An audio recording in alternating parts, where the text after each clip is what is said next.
Good morning class. आज हम discuss करेंगे कॉलिगेटिव प्रॉपर्टीज़। ओके, तो कॉलिगेटिव प्रॉपर्टी क्या होती है? सॉल्यूशन की वो फिजिकल प्रॉपर्टी जो सॉल्यूट के नंबर ऑफ पार्टिकल पे डिपेंड करती है, ना कि नंबर ऑफ नेचर पे। उसे हम बोलते हैं colligative property. Okay, colligative property always किस पे डिपेंड करती है? जो सॉल्यूट में नंबर ऑफ पार्टिकल्स हैं, उनके नेचर पे कभी डिपेंड नहीं करते। अब कॉलिगेटिव प्रॉपर्टी हमको पढ़ना है तो हम बार बार एक टर्म यूज़ करेंगे, डाइल्यूट सॉल्यूशन। डाइल्यूट सॉल्यूशन जिसका कंसंट्रेशन बहुत ही कम हो, और जब कंसंट्रेशन बहुत कम हो गए तो उनके जो सॉल्यूट के जो मॉलिक्यूल्स होंगे उनमें इंटरेक्शन बहुत कम होगा। जब इंटरेक्शन कम होगा तो उनकी इंथैल्पी भी क्या होगी? जीरो के बराबर। तो हम बोल सकते हैं जो डाइल्यूट सॉल्यूशन होता है उसको हम आइडियल सॉल्यूशन भी कह सकते हैं। ठीक है, और इसमें no enthalpy change.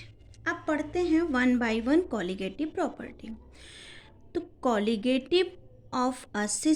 colligative property of a system which depends on the number of solute particle in a dilute solution per volume। colligative वो प्रॉपर्टी होती है जिसमें solute particles के जो नंबर ऑफ solute particles होते हैं वो पर वॉल्यूम कितना डाइल्यूट हुए हैं। ओके, कॉलिगेटिव प्रॉपर्टी में 4 तरह की प्रॉपर्टी हम डिस्कस करेंगे। ऑस्मेटिक प्रेशर ऑफ सॉल्यूशन, और इसमें जो सॉल्यूट होता है वो कैसे नेचर का होना चाहिए? Non volatile. Relative lowering of vapour pressure of solution, evolution of boiling point of solution, depression in freezing point of solution. Okay, अब इन 4 प्रॉपर्टी में दो टर्म बार बार यूज़ होंगे। ये 4 प्रॉपर्टी 2 टर्म पे बेस्ड है, समझ लो। एक होता है डिफ्यूज़न, एक होता है osmosis. Diffusion and osmosis. Diffusion क्या होता है? जैसे हम अगरबत्ती जलाते हैं तो जो धुआं होता है वो डिफ्यूज़ हो जाता है, वो प्रोसेस क्या कहलाता है? डिफ्यूज़न। ठीक, अब जो डिफ्यूज़न होता है, डिफ्यूज़न सबसे ज़्यादा गैस में होता है, उससे कम लिक्विड में, और सबसे कम सॉलिड में। देखो, सॉलिड में इंटरमॉलिकुलर डिस्टेंस जो होती है वो कम होती है, मींस पार्टिकल टाइटली इसमें पैक्ड होते हैं। और गैस में जो पार्टिकल होते हैं वो बहुत ही लूजली पैक्ड होते हैं और उनके बीच किसी भी तरह का इंटर अट्रैक्शन फोर्स नहीं होता। तो ये इनके गैस के जो मॉलिक्यूल होते हैं वो फ्री मूव करते हैं। इसलिए हम कह सकते हैं कि जो गैस होता है उसमें डिफ्यूज़न सबसे ज़्यादा होता है, लिक्विड में उससे कम, और सॉलिड में सबसे कम। ओके, डिफ्यूज़न का मतलब होता है हाई कंसंट्रेशन से लो कंसंट्रेशन की तरफ मूव करना। जैसे हमने यहाँ पे एक कंटेनर लिया है, इस कंटेनर में हमने KMnO4 डाला है। ठीक है, इस कंटेनर में 2 पार्ट किया गया है। ठीक, नीचे वाले पार्ट में कंसंट्रेटेड KMnO4 का सोल्यूशन रखा गया, ऊपर वाले पार्ट में डाइल्यूटेड KMnO4 का सोल्यूशन रखा गया है। यहाँ कंसंट्रेशन हाई है और यहाँ पे कंसंट्रेशन लो है। ठीक है, धीरे धीरे यहाँ ये जो हाई कंसंट्रेशन के मॉलिक्यूल हैं ये लो कंसंट्रेशन की तरफ मूव करेंगे, और एक टाइम ऐसा आएगा, एक सिचुएशन ऐसा आएगा कि ये जो 2 बॉर्डर लाइन इसको सेपरेट किए हुआ था, इधर डार्क इधर लाइट, ये बॉर्डर लाइन क्या हो जाएगी? डिसअपियर हो जाएगी। ये बाउंड्री जो होगी आपकी क्या हो जाएगी? डिसअपियर हो जाएगी। ओके, तो ये कैसा प्रोसेस कहलाया? डिफ्यूजन। डिफ्यूजन के बाद हम पढ़ते हैं ऑस्मोसिस। ओके, ऑस्मोसिस प्रोसेस क्या होता है? देखो, ऑस्मोसिस प्रोसेस में भी वही होता है, हाई टू लो कंसंट्रेशन की तरफ पार्टिकल्स क्या होते हैं? मूव करते हैं। लेकिन जैसे हमने बोला डिफ्यूज़न जो होता है वो गैसेस में ही सबसे अच्छा होता है, वैसे जो ऑस्मोसिस प्रोसेस होता है वो लिक्विड में होता है। आप ऐसा भी मान सकते हो कि जो ऑस्मोसिस प्रोसेस होता है वो गैसेस में बिल्कुल भी प्रेजेंट नहीं होता है। ऑस्मोसिस प्रोसेस की स्टडी हम लिक्विड में करते हैं। ओके, देखो, ऑस्मोसिस प्रोसेस जो होता है वो तभी पॉसिबल होता है जब हम जब हम सॉल्यूशन को क्या करते हैं, किसी सेमी परमेबल मेम्ब्रेन से क्या करते हैं, सेपरेट करते हैं। यहाँ पे हमने क्या लिया, प्योर सॉल्वेंट, और जो प्योर सॉल्वेंट हमने लिया है वो क्या है, लो कंसंट्रेशन का है। यहाँ पे हमने जो सॉल्यूशन लिया है वो हाई कंसंट्रेशन का है। ठीक है, यहाँ पे हमने जो सॉल्यूशन लिया है वो हाई कंसंट्रेशन का है, और यहाँ पे हमने जो सॉल्वेंट लिया है वो लो कंसंट्रेशन का है।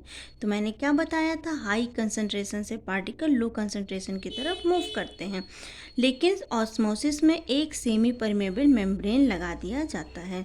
यहाँ से केवल सॉल्वेंट ही, इस सेमी परमेबल मेम्ब्रेन से केवल सॉल्वेंट ही पास हो सकता है, सॉल्यूट पार्टिकल पास नहीं होते हैं।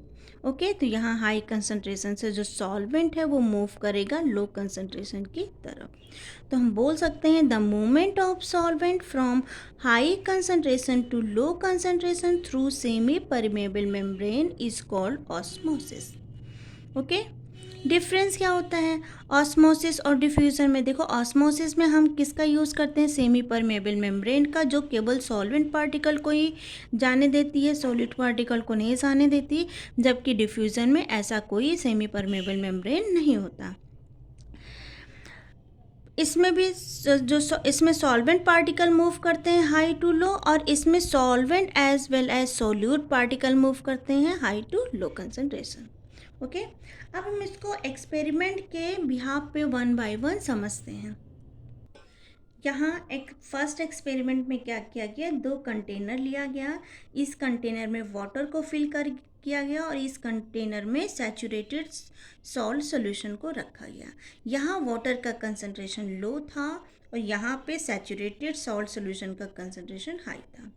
ओके, हमने एग लिया और एग को हमने HCl से वॉश किया, जिससे जो एग का हार्ड कवर था वो क्या हो गया, वो निकल गया।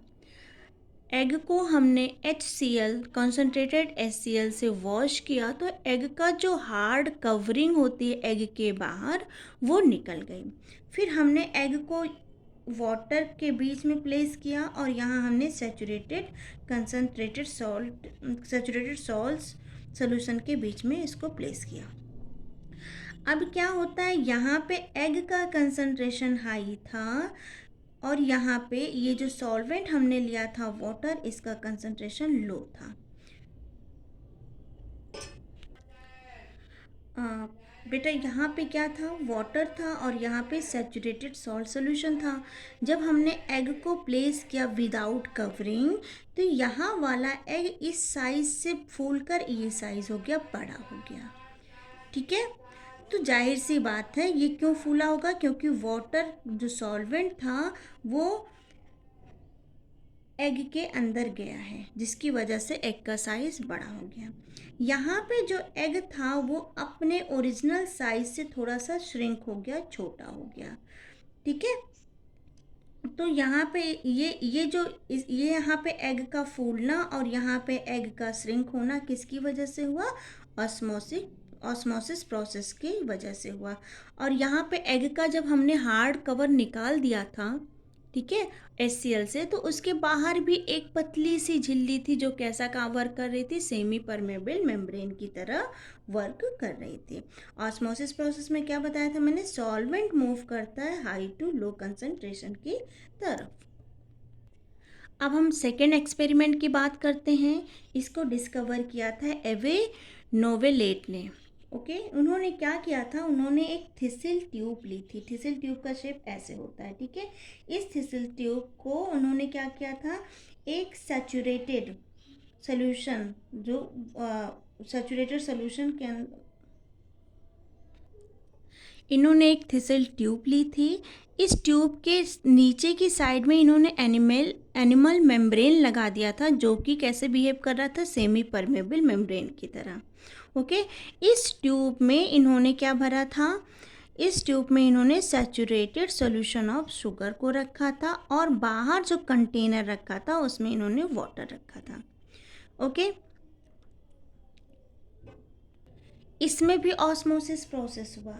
ठीक है, तो पहले जो सॉल्यूशन था उसका लेवल यहाँ पे था, क्या था, उसका लेवल यहाँ पे था। अब वाटर जब इसके अंदर जाने लगा तो धीरे धीरे ये लेवल बढ़ के यहाँ पहुँच गया, ठीक है। और यहाँ जाने के बाद एक टाइम ऐसा आया कि अब ये कांस्टेंट हो गया, ये ना तो नीचे गया और ना ही ऊपर गया, ठीक है। अब मान लो सोल्यूशन यहाँ से यहाँ, सोल्यूशन का लेवल यहाँ से यहाँ पहुँच गया और इसकी हाइट कितनी हो गई, h। जब इसकी हाइट h हो गई तो इसकी डेंसिटी क्या होगी, d। और इसमें लगने वाला जो ग्रेविटेशनल फोर्स है वो क्या है, g है। तो इस फोर्स की वैल्यू क्या हो जाएगी, क्योंकि ये जो हो रहा है ये किसकी वजह से हो रहा है, ऑस्मोटिक प्रेशर की वजह से। ऑस्मोटिक प्रेशर की वजह से ही अब ये ना तो ऊपर जा रहा है और ना ही नीचे आ रहा है। ये वॉल ना तो ऊपर जा रही है और ना ही नीचे आ रही है, क्योंकि यहाँ पे एक ऑस्मोटिक फोर्स लगने लगा है, जिसको हम बोलते हैं हाइड्रोस्टैटिक फोर्स भी बोल सकते हैं, ठीक है। और ऑस्मोटिक प्रेशर फोर्स को या प्रेशर को हमने क्या किससे डिनोट किया था, पाई से। तो पाई की वैल्यू क्या हो जाएगी, कितना हाइट कवर किया, इसकी डेंसिटी क्या थी और इसमें ग्रेविटेशनल फोर्स कितना था। तो पाई इज इक्वल टू क्या हो जाएगा, h इंटू डी इंटू जी, ठीक है। और ये जो फोर्स कहलाएगा, ये जो फोर्स जिसकी वजह से अब एक इक्विलिब्रियम मतलब एक कांस्टेंट यहाँ पे हो जा रहा है, वो फोर्स कहलाएगा ऑस्मोटिक प्रेशर। लिक्विड का ये जो हाइड्रोस्टैटिक फोर्स या सॉल्यूशन का ये जो हाइड्रोस्टैटिक फोर्स है वो क्या कर रहा है, वो इस सेमी परमेबल मेम्ब्रेन में से वाटर के मॉलिक्यूल को आने के से क्या कर रहा है, अब रोकता है। पहले वाटर के मॉलिक्यूल आसानी से इसमें जा रहे थे, ठीक है, इस सेमी परमेबल मेम्ब्रेन के थ्रू वाटर के मॉलिक्यूल इस ट्यूब में आसानी से जा रहे थे। एक टाइम बाद जो लिक्विड का ऑस्मोटिक प्रेशर था और ये जो सॉल्वेंट का ऑस्मोटिक प्रेशर था वो एक दूसरे को क्या कर रहे हैं, अब क्या कर रहे हैं, रोक रहे हैं, प्रेशर लगा रहे हैं, जिससे अब और वाटर के मॉलिक्यूल इसमें ना जा सके, ठीक है। और उसी प्रेशर को बोला जाता है ऑस्मोटिक प्रेशर। थर्ड एक्सपेरिमेंट में अगर हम देखें तो इन्होंने क्या किया था, 2 स्क्वायर ट्यूब ली थी। यहाँ पे 2 स्क्वायर शेप का चैम्बर लिया और इन चैम्बर को एक सेमी परमेबल मेम्ब्रेन से क्या कर दिया गया, जोड़ दिया गया, ठीक है। पहले चैम्बर को ओपन रखा गया और दूसरे चैम्बर की तरफ इन्होंने क्या लगा दिया था, एक पिस्टन लगा दिया था। जब सॉल्वेंट सोल्यूशन, ये जो सॉल्वेंट है ये सोल्यूशन की तरफ मूव करेगा तो सोल्यूशन का लेवल यहाँ से यहाँ बढ़ जाएगा, ठीक है। क्या बोला मैंने, जब सॉल्वेंट सोल्यूशन की तरफ मूव करने लगेगा तो ये जो सोल्यूशन का लेवल है ये यहाँ से यहाँ बढ़ जाएगा। इस लेवल को कंट्रोल करने के लिए बाहर से एक पिस्टन लगाया गया, ठीक है। अब एक टाइम बाद एक्सटर्नल फोर्स क्या हो गया, कांस्टेंट हो गया, मतलब यहाँ से जो फोर्स लगाया गया वो क्या हो गया, कांस्टेंट हो गया। और सॉल्वेंट सोल्यूशन की तरफ जाना क्या कर दिए, बंद कर दिए। तो उस फोर्स को बोला गया ऑस्मोटिक प्रेशर। समझ में आया। अब फोर्थ एक्सपेरिमेंट देखते हैं। इसमें एक क्लोज चैम्बर लिया गया, ठीक है, एक क्लोज चैम्बर लिया गया और इस क्लोज चैम्बर में यहाँ पे सॉल्वेंट रखा गया और यहाँ पे सॉल्यूट रखा गया। ये कहा गया कि ये जो सॉल्वेंट है इसके पार्टिकल वेपर में कन्वर्ट होंगे और सॉल्यूट की तरफ क्या करेंगे, मूव करेंगे। तो धीरे धीरे सॉल्वेंट का लेवल कम होता जाएगा। देखो यहाँ से यहाँ पहुँच गया क्योंकि सॉल्वेंट वेपराइज होके यहाँ पे मूव कर रहे हैं, कम होता जाएगा और सॉल्यूट का पार्टिकल धीरे धीरे बढ़ता जाएगा। और ये प्रोसेस चलती रहेगी तो एक सिचुएशन ऐसी आएगी कि उसके बाद सॉल्वेंट का पार्टिकल इस सॉल्यूट की तरफ मूव नहीं करेगा। तो उस टाइम जो वेपर प्रेशर, उस टाइम क्या होगा, ये जो वेपर प्रेशर होगा वो इतना ज़्यादा हो जाता है कि सॉल्वेंट के पार्टिकल का मूवमेंट क्या कर सके, रोक सके। तो वो जो प्रेशर होगा, वो जो वेपर प्रेशर होगा वही क्या कहलाएगा, ऑस्मोटिक प्रेशर। तो आई होप समझ में आया होगा ऑस्मोटिक प्रेशर क्या होता है। अब इस ऑस्मोटिक प्रेशर को वॉन्ट हाफ ने डिराइव किया था। देखो जैसे गैस के लिए एक इक्वेशन बनाई गई थी, P V is equal to N R T, और यहाँ पे V किसके इन्वर्सली प्रोपोर्शनल था, प्रेशर के, वैसे ही वॉन्ट हाफ ने सॉल्यूशन के बिहाफ पे एक लॉ दिया। ठीक है, इन्होंने क्या किया, एक बार रिलेशन निकाला ऑस्मेटिक प्रेशर का वॉल्यूम के साथ, एक बार टेम्परेचर के साथ, और एक बार आवागाड्रो नंबर ऑफ मोल्स के साथ इनका रिलेशन निकाला। तो वॉन्ट हाफ ने बोला कि वॉन्ट हाफ ने किसके साथ रिलेशन निकाला,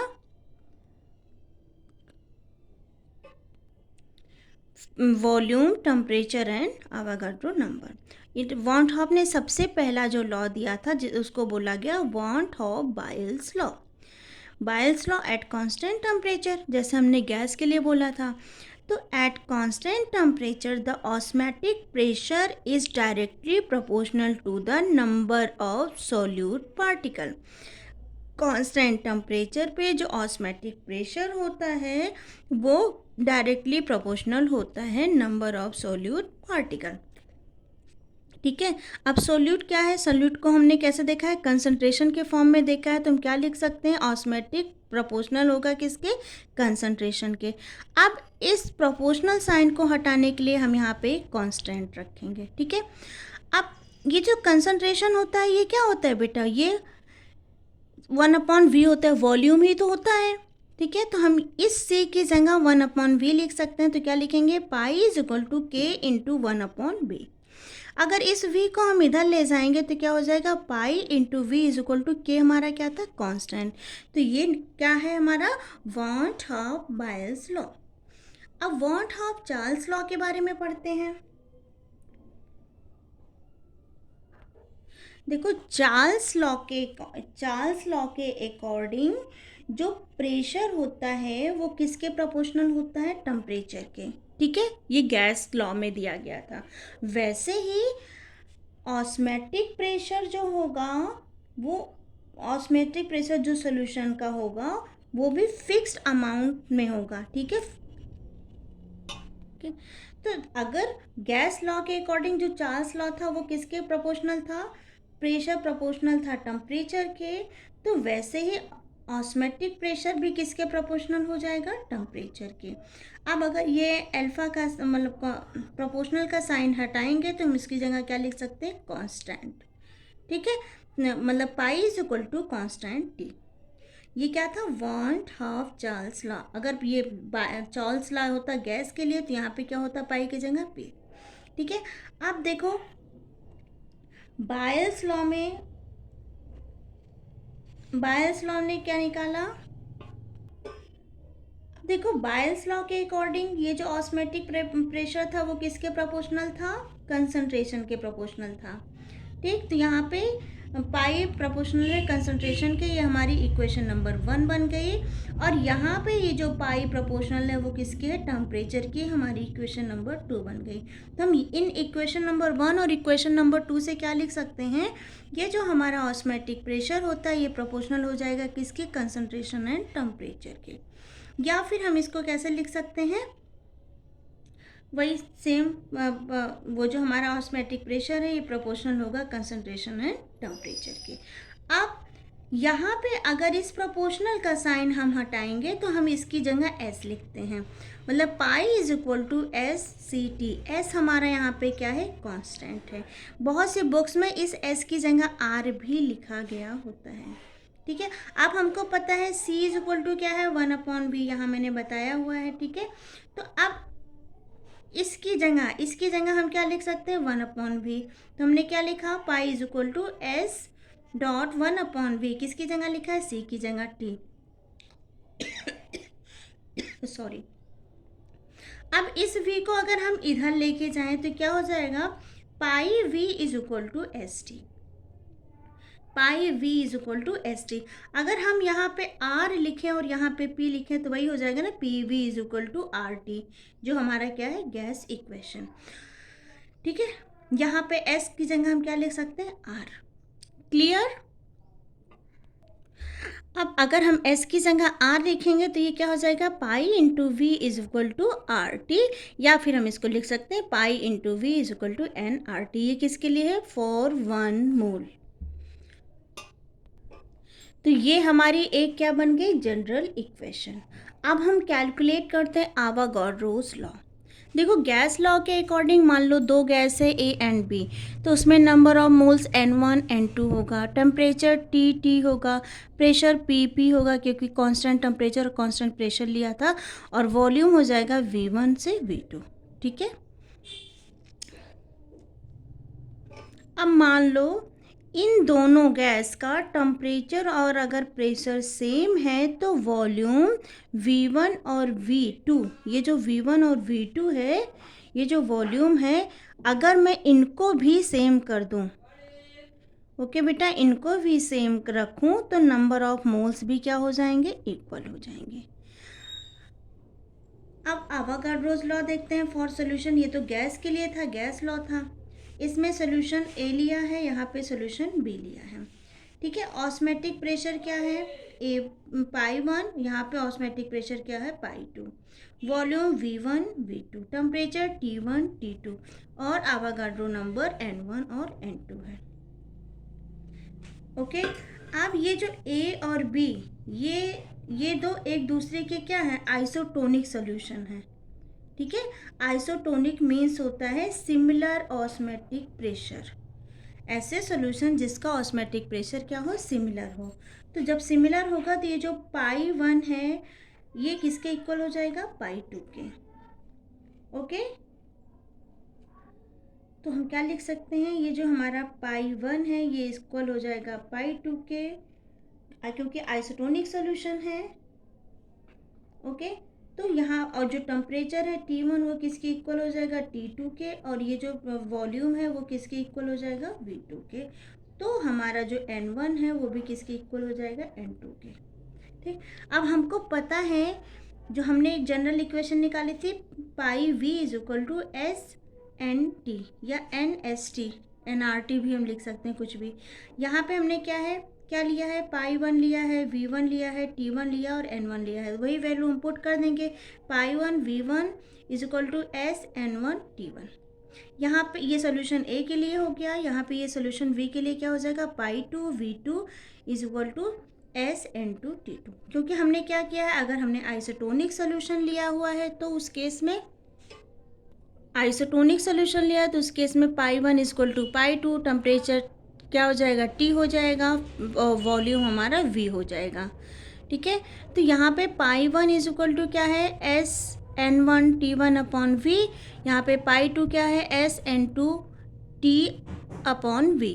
अब देखो ये दोनों एक दूसरे के इक्वल हैं, ये हमारा इक्वेशन नंबर 3 बन गया, इक्वेशन नंबर 4 बन गया। तो जब पाई 1 पाई 2 के इक्वल है तो इन दोनों को एक साथ रख लेते हैं, तो ये हमारा क्या हो जाएगा, SN1 T upon V is equal to SN2 T upon V। तो यहाँ से T कैंसिल आउट, यहाँ से S कैंसिल आउट, यहाँ से V कैंसिल आउट, तो हमारा क्या हो जाएगा, N is equal to N2। Okay, तो ये क्या होता है, ये हमारा होता है वांट ऑफ आवागाड्रोस लॉ।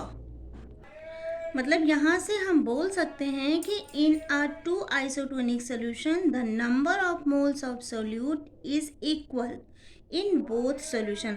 अगर किसी आइसोटोनिक सोल्यूशन की बात करें तो उसमें जो नंबर ऑफ मोल्स होते हैं वो दोनों सोल्यूशन में क्या हो जाते हैं, इक्वल। कब, when temperature and volume is fixed और अ सिमिलर, या तो टेम्परेचर और वॉल्यूम को हम फिक्स्ड कर दें या फिर वो एक दूसरे के सिमिलर हों, तो उसमें नंबर ऑफ मोल्स भी क्या हो जाते हैं, इक्वल हो जाते हैं। तो आई होप यहाँ तक आपको समझ में आया होगा। Thank you.